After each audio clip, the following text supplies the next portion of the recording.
আচ্ছা জানিস সুমা, তা কি বলে আমাকে দিয়ে বড়া বানাবে? কোনোদিনও ভাবিনি যে আমাকে বড়া হতে হবে।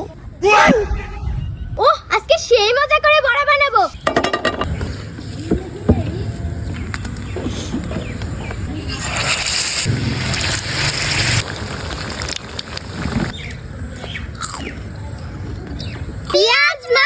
পিয়াজ মামা, এদিকে তুমি আসো, তোমায় দিয়ে বড়া বানাবো, রাজি যদি থাকো। এই আমাকে মামা বলে কে বলে কে? আমি একটা পিয়াজ, আমি আমার মামা হলাম কবে? আচ্ছা জানিস সুমা, তা কি বলে আমাকে দিয়ে বড়া বানাবে? কোনোদিনও ভাবিনি যে আমাকে বড়া হতে হবে। যাই দেখি ওরা কি করে। হ্যাঁ আসছি। ওহ, আজকে সেই মজা করে বড়া বানাবো। চলো জামিয়া, চলো পিয়াজ চলো। প্রথমে আলুগুলো কুটে নিচ্ছি। ফ্রাই প্যানে আলু দিয়ে দিচ্ছি। আলু সিদ্ধ করার জন্য পানি দিয়ে দিচ্ছি। চুলা জ্বালিয়ে দিচ্ছি।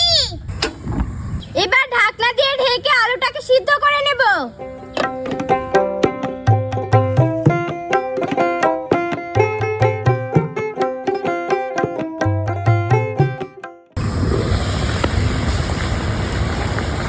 আলু সিদ্ধ হয়ে গেছে, তো এবার নামিয়ে নেব। এবার আলুগুলো ছুলে নেব।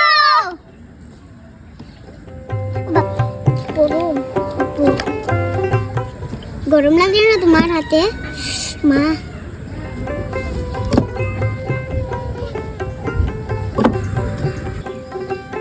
সেদ্ধ আলু এবার ভর্তা করে নেব।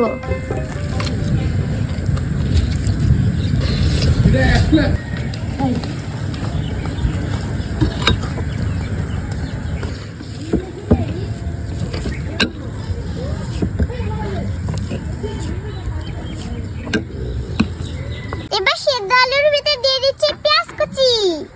তারপরে দিয়ে দিচ্ছি মরিচ কুচি। তারপরে দিয়ে দিচ্ছি মরিচের গুঁড়া। লবণ দিয়ে দিচ্ছি। সামান্য পরিমাণে চাট মশলা দিয়ে দিচ্ছি। হালকা পরিমাণে ধনিয়া গুঁড়া।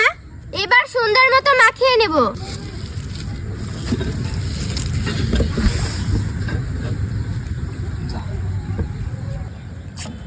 এবার পেঁয়াজটা আমি গোল গোল করে কেটে নেব। পেঁয়াজটা গোল গোল করে কেটে নিয়েছি, তো এবার পেঁয়াজের উপর দিয়ে টমেটো সস দিয়ে দেব।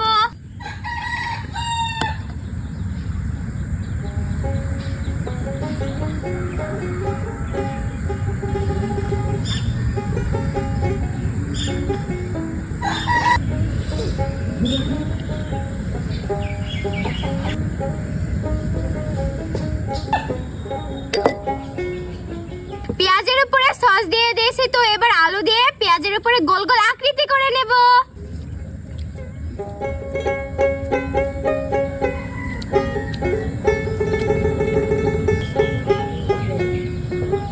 এই যে দেখুন, একটা বানিয়ে নিয়েছি।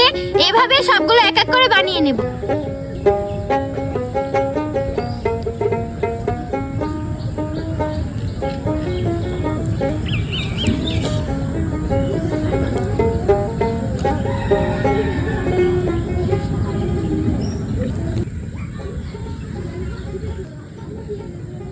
এই যে দেখুন বন্ধুরা, কত সুন্দর করে গোল গোল করে বানিয়ে নিয়েছি। তো এবার মিশ্রণটা তৈরি করে নেব। প্রথমে একটা বাটি নিয়ে নিলাম। আপু এই যে বেসন নাও। তারপরে দিয়ে দিচ্ছে বেসন। আপু হলুদের গুঁড়া, মরিচের গুঁড়া আর এবং গরম মশলা দিয়ে দাও তুমি। এবার দিয়ে দিচ্ছে মশলা। এবার দিয়ে দিব কাঁচা মরিচ। স্বাদ মতো লবণ দিয়ে দেব। এবার সুন্দর মতো মিক্স করে নেব।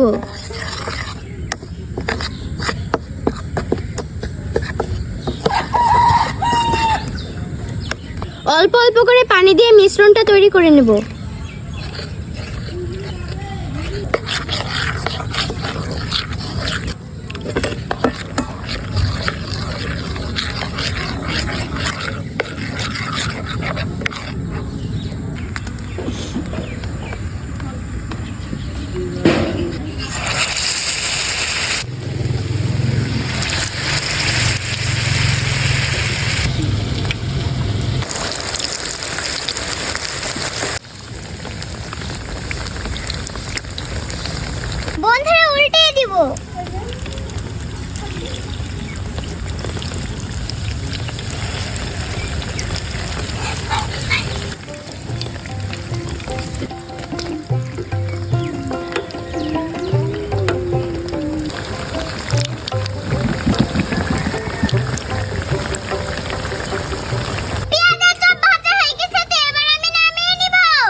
বিসমিল্লাহ।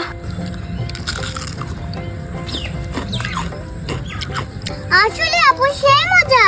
কেমন লাগলো আপনাদের রেসিপিটা? কমেন্ট করে জানাবেন। আবারও নতুন রেসিপি নিয়ে দেখাবো। সে পর্যন্ত সবাই ভালো থাকবেন, সুস্থ থাকবেন। আল্লাহ হাফেজ।